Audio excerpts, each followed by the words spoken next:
Okay, Dad, so we're going to pick up the podcast where we left it off last year. I know a lot of people have been asking you to get back into it. But before we get started, what do you think of the new studio setup? Well, at first I thought we were maybe recreating a 1970s murder. Yeah. Very hip, very much like my childhood. I actually like it a lot. This is actually a cool room you put together. Yeah. I've never seen so many cameras in one place. Well, I'm glad you like it. But getting into this first episode, I really wanted to center it on the big picture for you. Yep. You know, a lot of times we sort of get into the specifics of politics and news and really kind of get into the nitty gritty of those topics. But today, I just kind of wanted you to share how and why you think the way you do. Yeah, that's actually a good question. It actually, believe it or not, started back in college. I went to the Citadel Military College, and we had these students who were, so we had college students, then we also had Marine Corps enlisted men who could go to school there to get their degree, to where when they graduated, they moved from being an enlisted, we'll say a sergeant, to an officer. They'd go to candidate school. So they sort of blended in. There were just a handful of them. And there was one who I had several classes with who genuinely one of the smartest people I ever met. But he was also a Marine Corps sniper. Hardcore, just the hardest human being you've ever seen. And him and I were both in, it was like a debate club. So once a month we would meet, maybe it's more often, maybe once a week, we would meet and we would be given a topic and you had to choose a side and you would debate these topics. I always enjoyed it, just like I enjoy talking here. And he taught me something I never forgot. He always took the opposite position from what he believed. And I was like, okay. And I'll never forget, we had this is back in the 90s, where burning the U.S. flag was like the ultimate sin. It is different than today. Yeah. Things have changed. And there was the topic was, should you be able to burn the U.S. flag, like in public? And now you got to remember, Marine Corps sniper, like the most patriotic person you've ever met, someone willing to absolutely die for the country. And he took the position as, yes, you should. And he argued it from the position of being a Native American. And I thought, this is interesting, right? Yeah. How does a Native American perceive the American flag, right? Yeah. And we don't need to go into the historical Absolutely. aspect of that. And he convinced me during that, that, yeah, you should probably be able to burn it, right? Now, this is someone who, if he saw you doing it, he honestly might take your life for doing it. Yeah. But he argued so fluidly as to why you should be allowed to. And I've never forgotten that. And I thought, before I state an argument and opinion, can I look at it from someone else's perspective? And it really changes the way you think.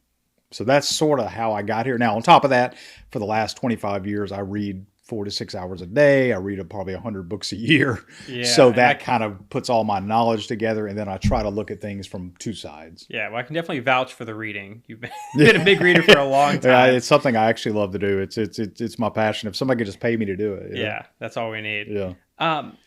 So that's fascinating. Absolutely. And it really comes back to the idea of having good logic, good argumentation, and really be able, not only having strong beliefs, but being able to formulate them in a clear and coherent way and communicate them with other people. Yes, because a lot of times we just parrot what we've heard or what we've been taught. You know, certainly as kids, we tend to be the same religion as our parents, same political views. And political things have changed a little bit now. We can talk about that much later. But, you know, we tend to just say things instead of saying, why do I believe that? Now, you may still, after you go through that, you may still believe it and then say it. So I try to discipline myself in that way. Yeah. In fact, you could the stronger your arguments for your own stance, the more you can back that belief too and feel as though you've genuinely met the opposition on their ground. Absolutely. You know? So I guess moving on, the broadest kind of question is sort of why are you doing these podcasts? Why are you trying to reach out and talk to people? And really, who are you trying to reach? Yeah, the answer as to who is probably surprising to you and anyone else. Is I really want to somehow reach younger people. Now that seems weird, right? Yeah. Why would I'm 50, I'll be 54 this weekend. Why would I think I should or could reach someone who's your age, right? 22 or 20 or 25 or 30. I'd say under 30. Let's just use that as generic. But, because one of the problems is, would someone that age want to listen to me? Maybe not. Yeah. Right? I get it. Certainly in a podcast, just for several reasons. One is all of our attention spans are shortened, right? Who wants to listen to somebody talk for 20 minutes or whatever? And then also, if you're young, it's, well, what does this old guy know about me? But I feel like I've always, when I speak to young people, there's some sort of resonating message that I tend to get from them that when I talk to them. You've had friends that's come up in the past. Yeah. It's something I care about. And there was a quote I read recently, and I want to get it correct. Actually, I saved it in my phone because I want to say it correctly, and I'm going to give the credit to who said it, and we'll put it up on the screen. But it says, "We are most powerfully positioned to serve the person we once were." Say it one more time. We are most powerfully positioned to serve the person we once were. Okay, so what does that mean? We all look back on the life and say, I wish someone would have helped me understand money better. Yeah. Helped me understand relationships better. I wish someone would have been there for me while I was going through a divorce or health problems, right? So we learn through trials. Mm-hmm. But so that kind of becomes the person that we can help the most, right? Yeah. And the one thing I felt as I got older was no one ever really helped me when I was young. No one told me, hey, these are some things about life and money and career and all these different things that we think will be helpful. And it was a different era, right? There was no internet. Today you can look up anything you want. Yeah. Back then, you just sort of, hey, go to school, don't get in too much trouble, don't get a DUI. If you can go to college, great, and just get a job and move on. That was like life instruction. Yeah. And that's not much. So then you sort of figure it out on your own. As with some special people, they just figured life out. I wasn't one of them. I figured it out over 25 years, maybe. And so I feel like I want to help young people somehow understand that there are guides and answers and wisdom that people can share with you to maybe shortcut some things. Yeah, absolutely. I mean, it's actually a bit surprising because if I had to guess, that would not have been who I saw this for, or really who I would have guessed that you were trying to reach. But it's so important. And I think a lot of young people, even though there was not as much information back then, I feel like young people today are often a lot more lost going into the world because there's almost too many options, too much information, and the cultural arrows as to what you need to do to be successful really seem misaligned with where myself and I'm sure a lot of other people would think that, what would be defined as success, I suppose. And I suppose I'm also wondering, what is your definition of success? Yeah, especially for younger people today. Yeah. And then those are a lot of great points you made, because I think people today do feel much more hopeless than in the past. And we can dive into that some other time, with, social media and these pressures. And then, COVID just sort of turbocharged depression and anxiety and things like that. And it's just really too bad. And then, we have a million different things in our face every day. What is it to be successful? Is it to look like Kim Kardashian or be as famous as Brad Pitt or whatever, or is as rich or, Michael Jordan, whatever it is. And so we have to slowly discard those things and say, okay, forget all that. I'm not those people. I'm not supposed to be those people. Who am I? So what's my definition of success after 30 years of thinking about it is living up to your potential. That's it. What is your potential? Not mine. Not, I don't want to live up to yours and someone famous, whatever. What were you born with, talent-wise, things you enjoy? and then living up to that potential. Now people start immediately thinking along business or money or fame or things like no, your greatest potential might be to be a school teacher, the best biology teacher in the world. Yeah. A stay-at-home mom that just, or it may be to be the next Michael Jordan or Steve Jobs, or what it might be that. But what is your potential? Because the only way you're going to have any fulfillment is being in a path that's fulfilling to you, not what your parents want, your friends want, not what social media thinks you should be, but really what your own potential is. Yeah. I mean, absolutely. And I think at heart, we can take that at face value and agree with that. But I think for younger people too I don't think they really know what they want. Agreed. And it can be hard to sort of find what that is, right? So I guess a question might be, what do you think is most important for young people to focus on, to pursue and succeed in, right? Is it love? Is it money? Is it spiritual? Right? Because a lot of different components to this, right? Yeah. And this is a little bit contradictory advice because, really you have to find balance. Now that's kind of a wishy-washy thing, right? Because you're never going to be perfectly balanced. Okay, I'm in my professional career here and my spiritual life and I'm in good shape and my family's happy. It's just, life doesn't work that way. Yeah. However, when you get really out of balance in one area too far, everything else gets messed up. Now, again, I use the example of Michael Jordan and Steve Jobs. Those people, they live out of balance. That's the only way you can. That's who they are. And if you're that person, you're not listening to me anyway. You're already doing, those are 1 in almost 1 billion people on the planet. So forget that person, right? So, we have to sit back again, kind of going back to earlier comment is what is my potential to be my best? And how can I balance that with my life and not get too skewed on, just chasing money or just chasing love or just knowing, because those things can be fleeting, right? So, again, I'm going to say balance is where people need to start. But then within that is find, okay, what path do I want to go? And then you just start finding the mentors to start leading you down that path. Yeah, absolutely. I mean, that's a great point. And I think something that's under all that is also that spiritual component.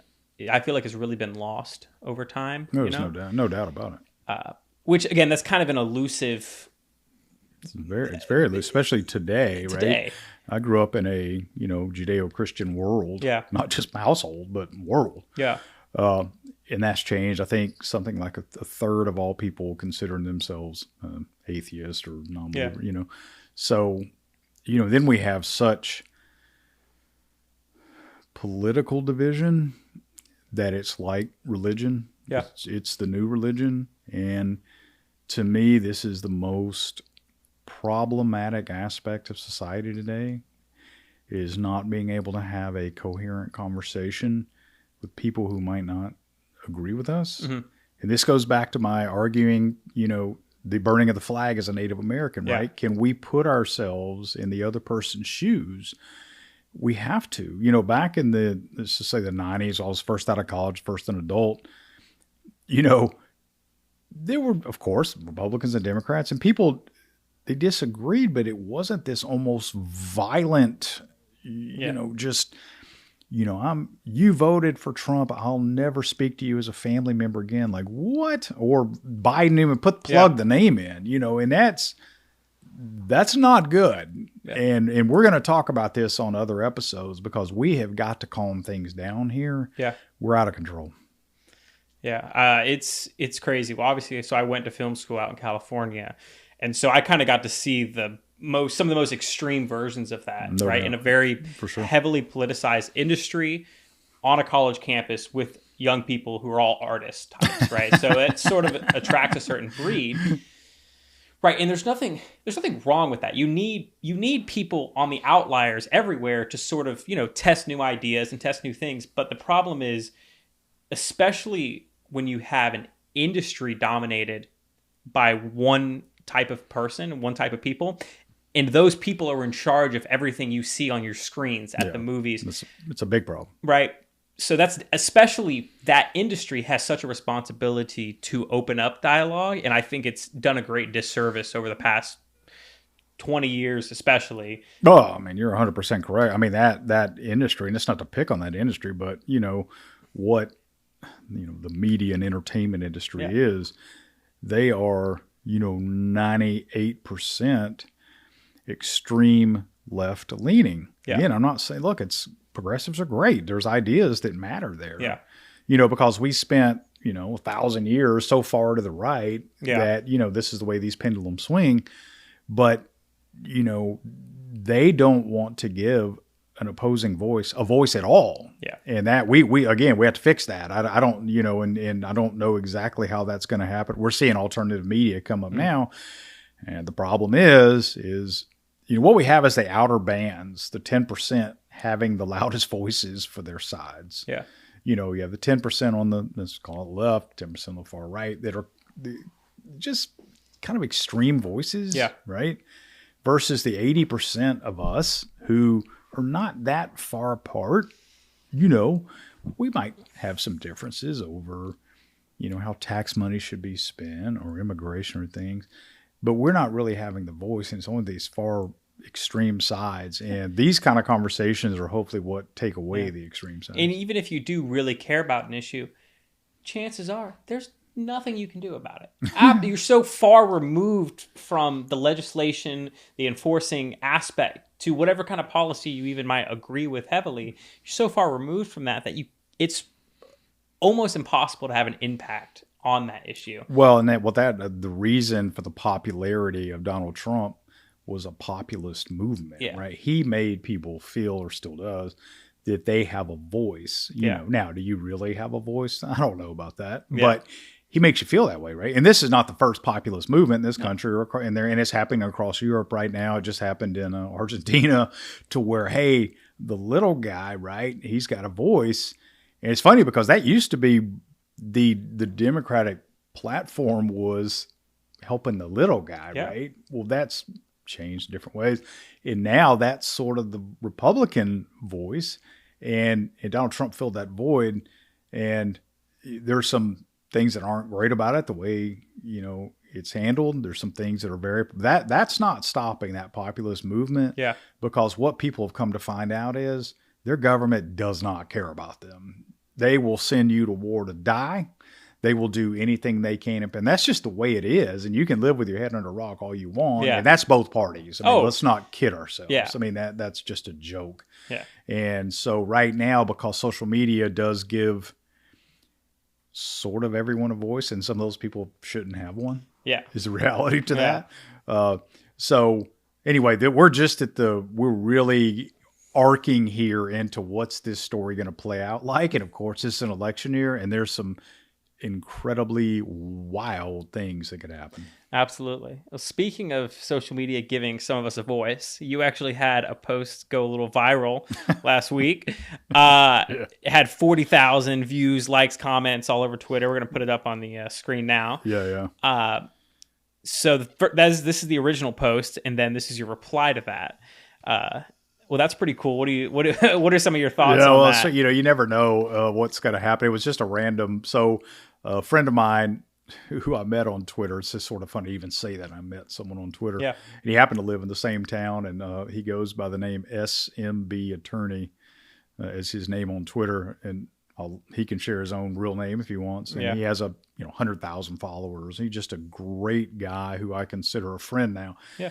He's an attorney. He's younger than me by 15 years or so, maybe almost. I think he's 36. So almost 20 years. Gosh, I'm old. And him and I have become friends. And he just made a post, and he was reposting a study from NBC or CNBC. Yeah.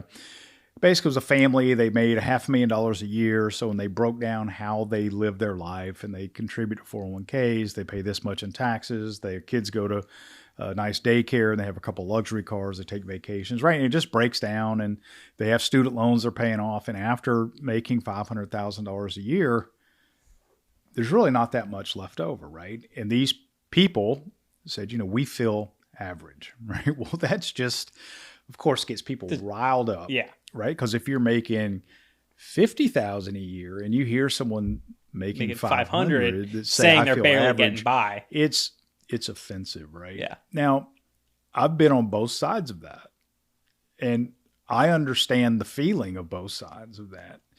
And I just responded with a comment is something, and you can put it up, the reason they feel average is when you're making $500,000 a year, you're probably running in circles with people who have a really high net worth. You're going to have people that are really wealthy around you, some less wealthy, not many. And so you start feeling poor. And I have friends, people know my client base that are extremely wealthy. I worked directly for a billionaire at one time. You know, in his office, we did deals together, and what happens is, when I go get on my friend's private jet, you start feeling inadequate, right? Even though I've had some successes, and then I just ended that with, envy steals our joy, right? That's what makes us, when we're envious, it's hard to be happy. Mm-hmm. And I just made that reply, and it just went, whoa. Yeah. It just blew all positive. I mean, it was just, and then my friend, the attorney, he said, hey, I got people asking who you are and things like that. Yeah, so kind of fun, but a serious topic that we all need to deal with. Envy does steal our joy. Yeah.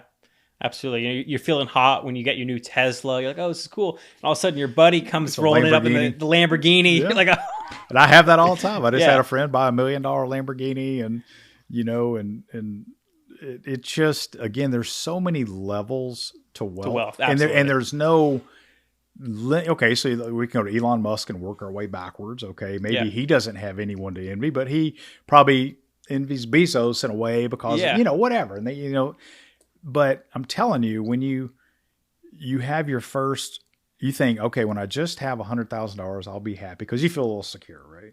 Then you get that. Yeah, okay, well, when I get my first million, okay, that's the one. That's where I feel good. Yeah, and I want to bring that. This just came to mind. In the 1990s, USA Today newspaper, they still publish today, not physically, but online. And I always loved it. The newspaper was in color, right? We used to, pick these papers up.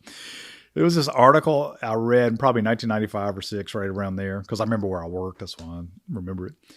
And they did a survey of thousands of millionaires across the United States. It said, how much money would make you happy? Yeah. And it basically, every single one of them, it was twice as much as they had. If they had $1 million, it was 2. If it was 5, if it was 10, if it was 50, it was 100, And it just tells you everything, right? That pot of gold at the end of the rainbow you're chasing, you're never going to get. Does not exist. So anyway, those topics are fascinating. Like I said, I've been up, I've been down, and there's no amount where you say I'm satisfied. So you have to learn to find peace, right? It's fine you want to make a lot more money. Awesome. Go for it. Great. But don't let it be what you think is going to make you happy. It's not. Yeah. Because it's weird because it's the people who would only be happy if they had 100 million. Those are the people who make 10 million, right? The people who don't stop, who are just trying to get up to that number, they'll never be happy. I have met very few people who, and I want to say none, that just go, I'm good. That's enough. That's enough money. Because even when you have enough to retire, let's say it's 25 million, right? You can live the rest of your life and never think about having to work. But how do I protect it? How do I grow it? And in your mind, I met a guy yesterday who looked at a property that I was involved with. He just sold his company for $100 million, and last year, a year and a half ago, I said, what are you doing now? And he said, well, I play golf 6 days a week. I work out a lot. I'm like, okay. And he goes, I'm just kind of bored, and I spend so much of my time managing that money. Yeah. It's kind of weird and not that fun. And I didn't even know the guy. Yeah. And he just told me that. And I thought, wow, that he was happy for probably 6 months after he sold that now. And, now he's looking for something else to do. Nothing wrong with that. Yeah. But just know that there's sort of never a moment where you're like, okay, that's it. I'm happy. I married that girl. I got this amount of money. I'm in good shape. It's just, there's always another level, another goal. Yeah. Absolutely. Especially when you have a family and kids too. Yeah, absolutely. It always adds complications there. Well, I was sort of thinking it's about time to wrap this up. And I kind of was looking to summarize what you hope to do with the podcast over time and maybe when people can expect the next one. Yeah. So, again, I'm going to try to speak to younger people. Yeah. I have no idea if one younger person cares whatsoever. Well, I do. I know you do. Well, you're forced to because I'm paying your bills. Yeah.